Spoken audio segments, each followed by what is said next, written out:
A profecia messiânica de Pôncio Pilatos. Pôncio Pilatos, o antigo governador romano da Judéia, profetizou sem saber sobre Cristo. Saiu, pois, Jesus trazendo a coroa de espinhos e o manto de púrpura. Disse-lhes Pilatos: Eis o homem. João 19, 5. Essa profecia foi proferida há séculos antes, pelo profeta Zacarias. E diz-lhe: Assim diz o Senhor dos Exércitos: Eis aqui o homem cujo nome é Renovo. Ele brotará do seu lugar e edificará o templo do Senhor. Ele mesmo edificará o templo do Senhor e será revestido de glória. Assentar-se-á no seu trono, e dominará, e será sacerdote no seu trono, e reinará a perfeita união entre ambos os ofícios. As coroas serão para Elém, para Tobias, para Jedaías e para Em, filho de Sofonias, como memorial no templo do Senhor. Zacarias 6, 12, 14. Durante um ministério terreno de Cristo, ele foi coroado com uma coroa de espinhos. Mateus 27, 29. Sentado à direita de seu Pai, ele é coroado com uma coroa de glória e honra. Hebreus 2, 9. Em seu segundo advento, ele será coroado com muitas coroas. Apocalipse 19 e 12, como rei de Israel. Mateus 27, 37, e como rei de todos os reis da terra. Apocalipse 19 e 16. Em 606 a.C., o reino do sul de Judá foi levado ao cativeiro pelos babilônios. Seus pecados acumulados ao longo dos séculos finalmente exauriram a paciência de seu Deus benevolente. Assim, para seu próprio bem, a disciplina divina era necessária. Jeremias havia declarado que esse período de encarceramento duraria 70 anos, 25, 12, 29, 10.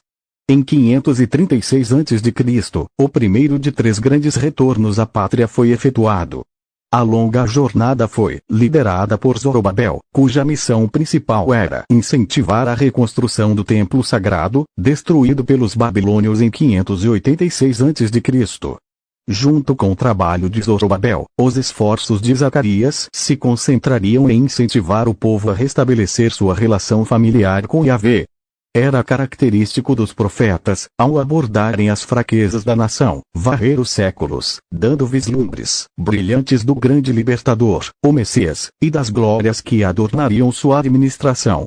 Essa característica certamente era comum na escrita de Zacarias. No capítulo 6, após uma série de visões envolvendo carros, empregados como símbolos de vários julgamentos divinos, Josué, o sumo sacerdote, foi adornado com coroas de prata e ouro. Na verdade, era uma coroa com aros duplos. Estas foram sugestões visuais da natureza dupla do papel do Messias, régio e sacerdotal. Foi neste contexto que a seguinte profecia foi proferida: Eis o homem cujo nome é Renovo. E ele crescerá fora do seu lugar, e ele edificará o templo de Yahvé, ele mesmo edificará o templo de Yahvé, e ele levará a glória e se assentará e governará em seu trono, e ele será um sacerdote em seu trono, e o conselho de paz estará entre ambos. 6, 12, 13. Existem 6 pontos principais de ênfase nesta narrativa. Vamos considerá-los. O profeta começa anunciando: Eis o renovo. O termo ramo, que denota um botão ou crescimento, era um símbolo de prosperidade, Gênesis 49, 22, e anteriormente tinha sido usado por Isaías e Jeremias sobre o Messias vindouro, Isaías 4, 2, Jeremias 23, 5, 33, 15. Jeremias, por exemplo, declarou que o ramo vem da linhagem de David, seja uma pessoa justa, reinar como rei, exercite a sabedoria, executar justiça e retidão, Jeremias 23, 5. Deus é o Criador que fez o sol, a lua e as estrelas, os pássaros e peixes, as plantas e os animais terrestres. No 6º dia da criação, Deus fez o homem à sua imagem. Ele criou Adão, deu-lhe um nome e ordenou-lhe que governasse sabiamente sobre o resto da criação. Ele soprou nas narinas de Adão o fôlego da vida, e Adão tornou-se um ser vivo.